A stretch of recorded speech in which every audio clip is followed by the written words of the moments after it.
Marriage is a sacred covenant designed by God, where two become one flesh.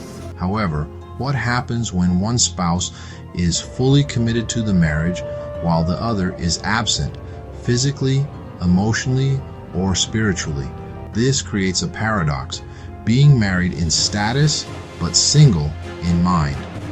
A husband who finds himself in this situation must navigate the tension between honoring his vows and walking his spiritual path alone.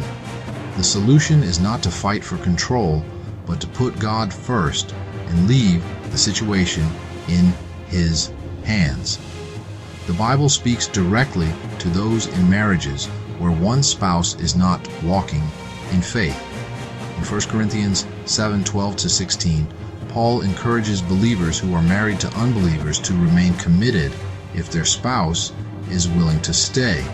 However, if the unbelieving spouse chooses to leave, whether physically or emotionally, the believer is not bound.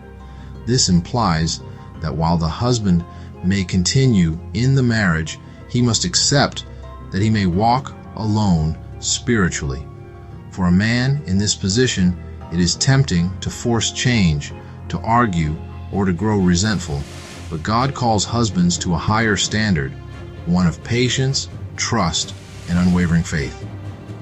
Ephesians 5:25 reminds husbands to love your wives just as Christ loved the congregation and gave himself up for her. Christ loved the congregation even when it was unfaithful.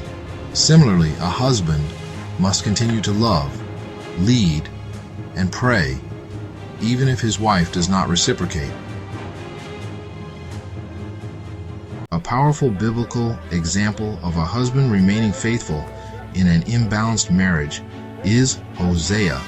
God commanded Hosea to marry Gomer, a woman who was unfaithful. Despite her wandering heart, Hosea pursued her, mirroring God's love for his people. While Hosea's marriage was meant as a prophetic symbol, it also teaches an important lesson. Faithfulness in the face of disappointment is a reflection of God's character. Like Hosea, a husband in an unequal marriage must love his wife, not because she earns it, but because God commands it. However, Hosea did not change Gomer by force.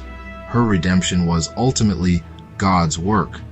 Similarly, a husband must leave his wife's heart in God's hands, trusting that only He can transform her.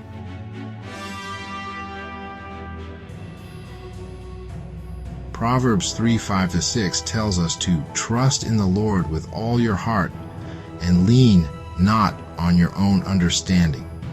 This is the key to navigating a marriage where a husband feels alone in his faith. He cannot change his wife, nor can he control her actions, but he can control his own faithfulness to God. Being married in status, but single in mind, is a heavy burden, but it is not an impossible one. A husband who puts God first and leaves his marriage in his hands will find peace, regardless of his wife's actions. God sees his faithfulness, and in His time, He will act. Just as God pursued His people despite their unfaithfulness, a husband can remain steadfast in love, but with the wisdom to understand that true transformation is God's work, not his own.